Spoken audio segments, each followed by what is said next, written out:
footing je danas. Jesi čuo, a? Danas je footing. Ovi pospani kadrovi koje gledate stižu nam iz Varaždina, a glavni junaci su mladi Hrvaći. Točnije hrvatska kadetska reprezentacija koja u gradu Baroka brusi formu za ono što ih očekuje od 19. do 25. kolovoza. Naime, u srbijanskom gradu Zrenjaninu održat će se svjetsko prvenstvo za kadetski uzrast, a ovim će mladićima to biti vrhunac njihove dosadašnje sportske karijere.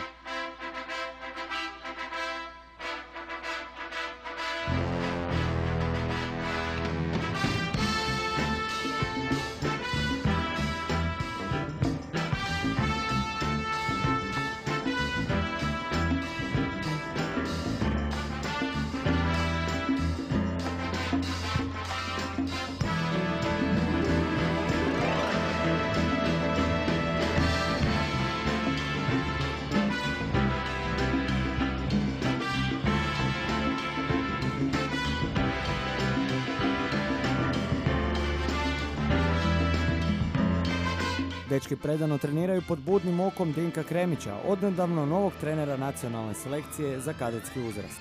Na pripreme smo krenuli 31.7. Znači krenuli smo sa ciklusom priprema na Žumberku, na planini. Tamo smo odradili jedan bazični ciklus od 7 dana. Nakon toga smo odradili, evo, u završnici smo, znači 2 tjedna radimo već u Varaždinu. Pripreme su, kao što možete vidjeti i čuti, shvaćene vrlo ozbiljno, a tako se i odrađuju. Odabrao sam, znači, 7 Hrvaća koji će nastupati na prvenstvu svijeta i još sam osigurao za njih, znači, 6 sparinga. U tome svemu mi je puno pomogla, znači, moja stručno-trenerska komisija na čelu sa izbornikom Alenom Runcem i šefom stručno-trenerske komisije Darkom Rogalom. Od 7 mladića koji će se u Zrenjaninu boriti grčko-rimskim stilom, dosad je najbolje rezultate ostvario dvojac koji se za ovu priliku predstavio našim gledateljima. On je Vijeko. On je Filip. Hrvanje je zakon. Ja sam Vjekoslav Luborić, treniram u hrvatskom klubu Pik Vrbovec. Ja sam Filip Vusić iz hrvačkog kluba Podravka i pripremam se sa reprezentacijom za prvenstvo svijeta u Zrenjaninu. Treninzi su, znači, idu od težeg prema lakšem. U ta 3 tjedna koja imamo tu na pripremama. Uvjeti su jako dobri za treniranje, znači imamo dosta sparinga, treninzi su teški dosta. Uzori u hrvanju su mi od naših domaćih dečki, braći Žugaj koji hrvaju na tempo, to je meni užitak gledat. I Dominik Etlinger koji hrva odlične parter i ima već dosta medalja s velikih natjecanja. Na razini svih nas, a očekujem neki bolji plasman.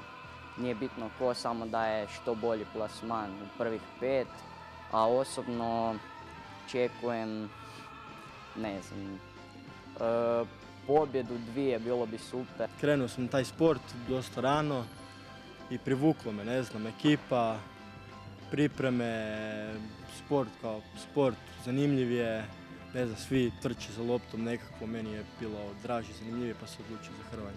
Informirali smo se, znači, o dvorani, o smještaju, čuli smo da je smještaj dosta dobar i dvorana da je dobra, nadamo se da će biti dobar spektakl. Primjetna je dobra kemija koja se stvara između ovih hrvačkih nada i novog trenera, a zadovoljstvo dosad određenim poslom je, čini se, obostrano. Moram priznati da su moji mladi Hrvaći odradili vrhunski posao, zadovoljan sam jako. Naravno, posla je jako puno, ja sam novi na ovoj poziciji i nije lako napraviti nešto u kratkom vremenskom periodu, ali stvarno smo se potrudili. Mislim da učimo više, znači, situacijskih borbi, imamo više, kako bi to rekao, nekih trikova, nešto što može odlučiti borbu, nekih sitnica, dosta detalja učimo. Na nivou je i disciplina, živi se sportski i skakanja iz zadanih okvira ponašanja ne smije biti. Policijski sat ili ti vrijeme za spavanje je u 22 sata i 30 minuta, a otkad završe treninzi do odlaska na počinak, kadetski reprezentativci vrijeme krate kako žele. Uglavnom se odmaramo, ležimo ili poslije večere se malo zabavljamo, ne znam, kartamo ili smo malo na internetu i to je uglavnom to. Saveznik reprezentacije u pripremnom razdoblju zasigurno nisu bile ni nesnosne vrućine proteklih tjedana, osim dijela priče koji se odnosi na skidanje kila mladih Hrvaća. Jako vruće u dvorani je baš sparno, ko u sauni. Teško, još u dvorani je dosta sparno. a barem evo za skidanje kila je meni i ostalim dečkima lakše ako ništa. Ovaj drugi, varaždinski dio priprema čini se kao pun pogodak, jer nekoć glavni grad Hrvatske prava je hrvačka Meka i kao takav sjajno okruženje za hrvačke reprezentativce. Njihove treninge tako prati i Ivan Runac, otac izbornika svih hrvatskih reprezentacija Alena Runca. Popularni deda, nekad član slavne Varteksove generacije koja je 2 puta bila prvak Jugoslavije, spremno će pomoći savjetom kako Hrvaćima, tako i mladim trenerima. A mi smo porazgovarali i s Petrom Panićem, pomoćnim trenerom hrvatske seniorske reprezentacije. Po prvi puta ovako su dobro organizirane pripreme kadeta sa sparing partnerima i mi smo kao domaćini zadovoljni. Tu su naši dečki isto koji su kadeti, također sudjeluju u tome i vidim u tome samo jedan dobar napredak. Što Panić očekuje od mladića, čiji rad pozorno prati? Ja očekujem naravno od ovih momaka koji su već navedeni u prilogu, to je Mali Vusić i ovaj dečko iz Vrbovca, tako da to je vrlo teško prognozirati zato što je to svjetsko prvenstvo, što su ti kadeti nepredvidivi.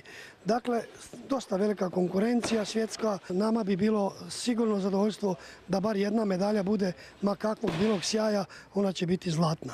Varaždinci su se pokazali kao vrsni organizatori i promotori domaćeg hrvanja, te se zajedno s njima nadamo kako će dobiti i adekvatniju dvoranu koja će omogućiti još kvalitetniji rad na strunjačama. Kadetskim reprezentativcima, kako su nam i sami rekli, ovdje je iznimno lijepo. Uživaju sve ono što im treba za kvalitetan trening, a tu je i odlična prehrana. Nadajmo se samo da će se svi ti elementi pokazati odlučujućim kockicama u mozaiku sportskog uspjeha koji im želimo u Zrenjaninu. A tamo će ih dočekati i nova hrvačka pravila koja garantiraju veću atraktivnost ovog sporta. Moj izbor je bio da ostanemo ipak u Hrvatskoj s obzirom na promjenu novih, znači stupanjem na snagu novih hrvačkih pravila. Inače je praksa bila da naši kadeti idu na međunarodne pripreme, najčešće u Mađarsku. No međutim, budući da su se pravila promijenila, mi smo odlučili, znači struka je odlučila da ostanemo u Hrvatskoj jer smo smatrali da ćemo puno kvalitetnije i puno bolje moći napraviti adaptaciju i prilagodbu na nova pravila ako budemo sami radili. Pun pogodak, da ima atraktivnije, više se bodova radi, tempo borbe je bolji, manje se svodi na parteriju i na guranje u stojci.